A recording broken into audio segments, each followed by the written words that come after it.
My name is Curtis Witt, and this week I will be talking about chapters 1 through 3 instead of chapters 9 through 11 because I accidentally did chapters 9 through 11 last week.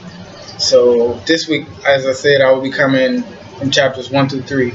And the first question was, what are the key ideas that stood out in the chapter? The key ideas that stood out in the chapter to me was the difference between public speaking and conversation.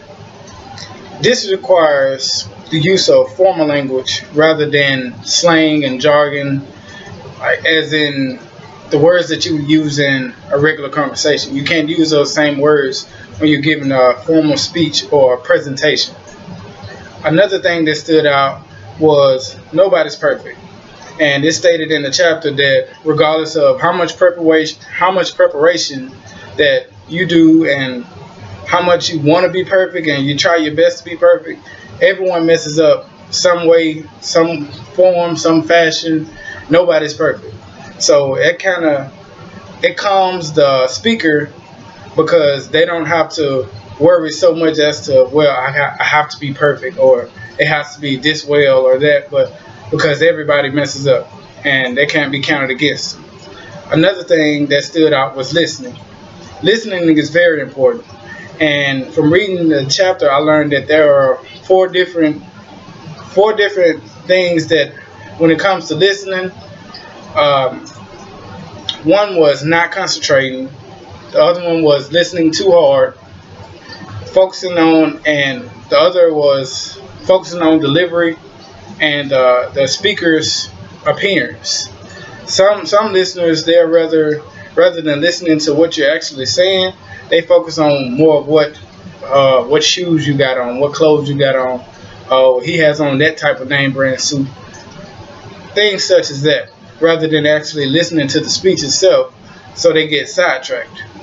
Question 2 was, what did I learn in the chapter that I didn't know before? In chapter 1, I learned that public speaking dates back to about 4,500 years ago. Not only that, I learned that certain countries such as Africa, India, and also China, those were countries that they took public speaking very seriously. And they took pride in their literacy and education and their civil life because they wanted the best back then and now. And as I stated, they took pride in public speaking. Question 3 was, what are the ideas? Why are these ideas important to public speaking? These ideas are important to public speaking simply because in order to efficiently deliver a speech of some sort, you have to be able to cater to your audience. And in order to cater to your audience, you have to know your audience, know them inside and out, know your speech inside and out. And that is why it's important for public speaking. Question 4 was, how can these ideas be important and useful in my personal life or civilian life, professional life? These ideas are important in my professional life because knowing the difference between public speaking and conversation while you're giving, say for instance, a presentation on something that's new or giving a briefing of some sort, because we give a lot of briefings. In order for you to successfully give that briefing, you have to, as I stated before, you have to know your audience.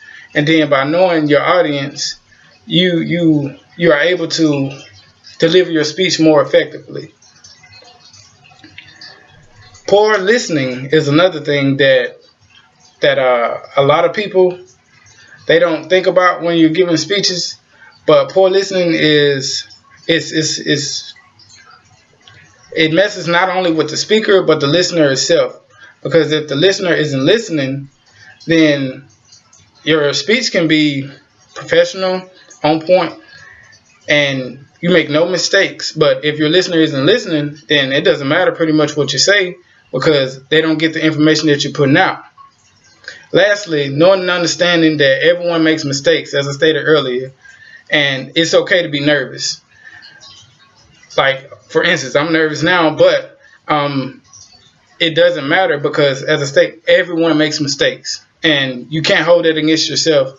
And knowing that everyone makes mistakes, It builds confidence in the speaker over time, and they get better and better, and they make less mistakes. So this is what I learned, and this is how public speaking will help me in my professional life. Thank you.